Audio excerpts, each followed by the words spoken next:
নমস্কার বন্ধুরা, কেমন আছেন? আশা করি সবাই ভালোই আছেন। অনেকদিন পর আবার আসলাম রান্নায় একটু দেখাতে। তা আশা করি আপনারা সবাই ভালোই আছেন, আমরাও সবাই ভালো আছি।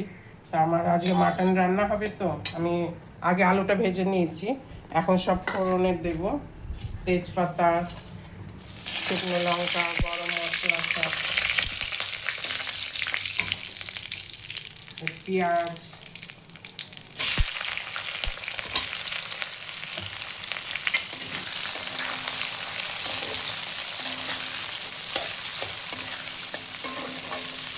পেঁয়াজটা লাল হলে আমি মশলা দেবো। পেঁয়াজে একটু নুন দিয়ে দিচ্ছি,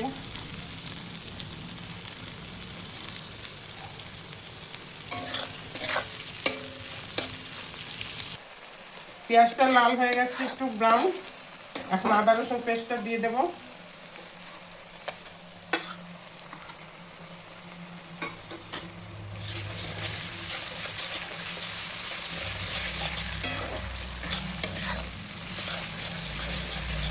আদা রসুনটা একটু ভাজা হোক, তারপর বাকি মশলাগুলো দেবো।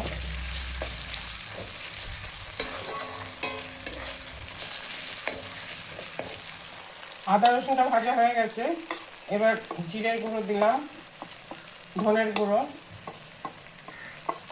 হলুদের গুঁড়ো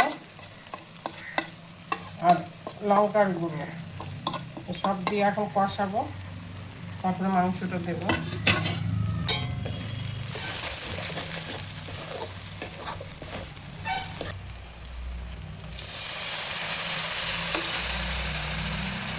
একটু জল দিয়ে দিলাম।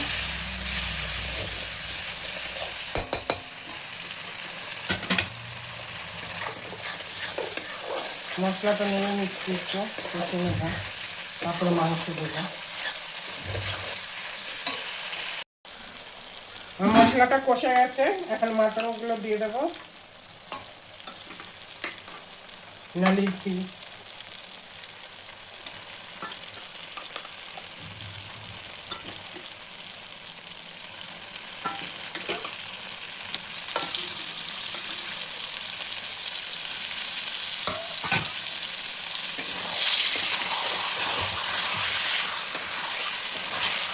ঝাল ঝাল একদম ঝোল হবে, আলু দিয়ে লাল লাল।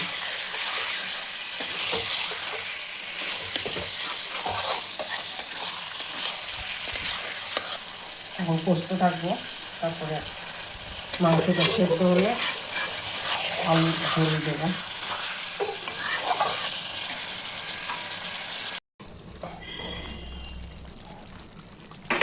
একটু নাড়িয়ে দিই।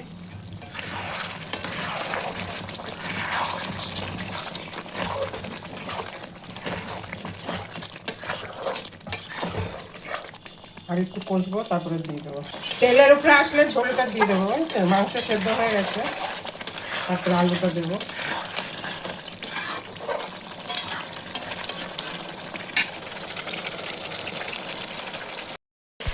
তেলের উপরে চলে এসছে, এখন দিয়ে দিলাম ঝোল। ঝোলটা ফুটে গেলে আলুটা দিয়ে দেবো, ভেজে রেখেছি আলু। এবার ঢেকে দেবো।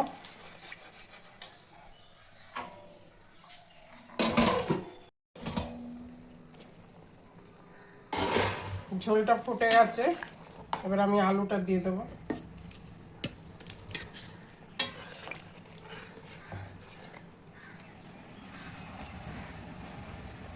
এবার একটু সেদ্ধ হবে, তারপরে গরম মশলা দিয়ে নামাবো। একটু ফুটুক।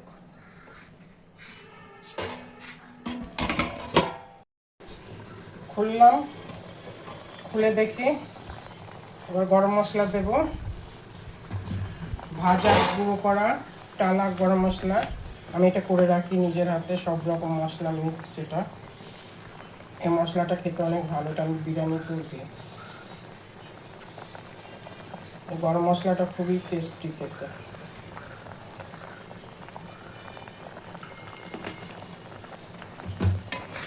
একটু নাড়িয়ে দিই।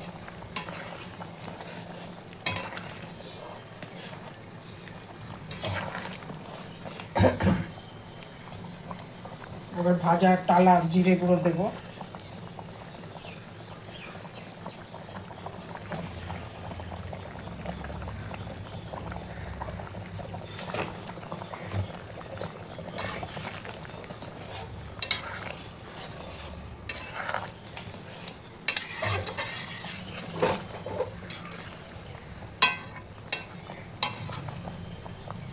এবার একটু ঘি দেবো।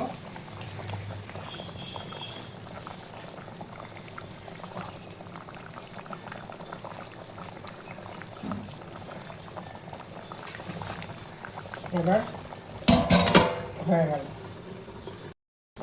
এবার হয়ে গেছে, এখন নামিয়ে দেবো।